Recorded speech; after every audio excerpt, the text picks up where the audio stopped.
கணிக்கவே முடியாத அளவுக்கு திடீரென கொட்டும் பேரிடர் மழைகள் உழவர்களின் வாழ்க்கையை புரட்டி எடுக்கிறது. இயற்கையே எதிராக திரும்பியிருக்கும் நிலையில் எங்கே எனது சுதந்திரம் என்று கேள்வி கேட்கிறார்கள் உழவர்கள்.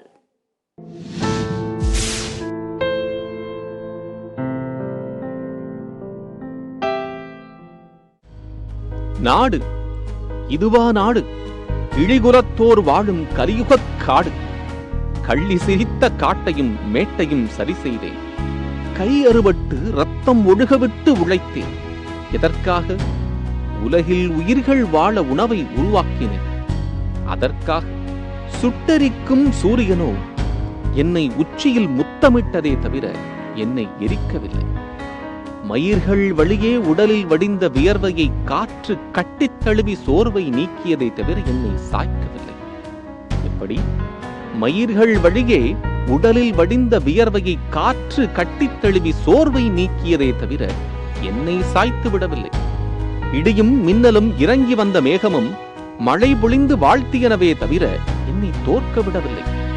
கால் வயிறோ காய்ந்த வயிறோ கடைசி துளி உயிருள்ளவரை உழைத்தேன் உனக்கு. ஆனால் நீ தந்த பரிசோ எரியும் என் வயிற்றிலிருந்து வடியும் ரத்தத்தை செந்தேனாய் ருசிக்கிறாய். சோறு போட்ட மண்ணை எல்லாம் பிளாட் போட்டு மனைகளாக்கினாய். மரங்களை எல்லாம் வெட்டி வெட்டி பூமியை சுடுகாடாக்கினாய். மணலை கொள்ளையடித்தவன், விளைநிலங்களை வீடாக்கியவன் ஆடம்பரமாய் வாழ்கிறான். ஆட்சியாளர்களும் அதிகார வர்க்கமும் ஒட்டி பிறந்த இரட்டை குழந்தைகள் போல கும்மாளம் போடுகிறார்கள். உழைத்து உழைத்து ஓழாய் தேய்ந்த உழவர்கள் மட்டும் உழைத்துக் கொண்டே இருக்கிறார்கள், ஓய்ந்தபாடில்லை. அயராது உழைத்து அறுவடை செய்ய வேண்டிய நேரத்தில் நெல்மணிகள் எல்லாம் மூழ்கி கிடக்கிறதே. திடீர் திடீர் என்று கொட்டும் பேரிடர் மழைகளால் பயிர்கள் எல்லாம் மூழ்கி நாங்கள் கடனில் மூழ்கி இருக்கிறோமே. எப்போது மழை வரும், எப்போது விதைக்கலாம் என்ற பருவம் தெரியாமல் நாங்கள் பதறிக்கொண்டிருக்கிறோம். அடக வைத்த தாலி கொடிகள் எல்லாம் மூழ்கிக் கொண்டிருக்கிறது. பேரிடர் மழையால் சேதமடைந்த பயிர்களை கணக்கெடுப்பதுடன் அரசின் வேலை முடிந்து விடுகிறது. நிவாரணம் பெற கட்டுப்பாடுகளை விதித்து அகதிகளைப் போல அலைய விடுகிறார்கள். அந்த நிவாரணம் கிடைத்ததா இல்லையா என்பது அந்தந்த உழவர்களுக்கே வெளிச்சம். பயிர் காப்பீடு திட்டத்தை தனியாரிடம் கொடுத்துவிட்டு பயிர் காப்பீடும் செய்ய சொல்கிறார்கள். அதில் நிபந்தனைகளை விதித்து எங்களை புறக்கணிக்கும் செய்கிறார்கள், கொள்ளையடிக்கிறார்கள். பேரிடர்களால் சீரடைந்து கொண்டிருக்கிறோம்.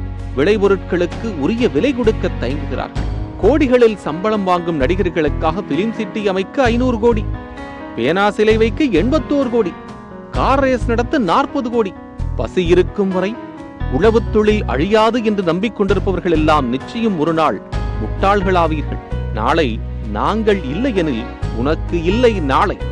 உணர்ந்தால் உலகம் உண்டு, இல்லையெனில் இல்லை உலகு.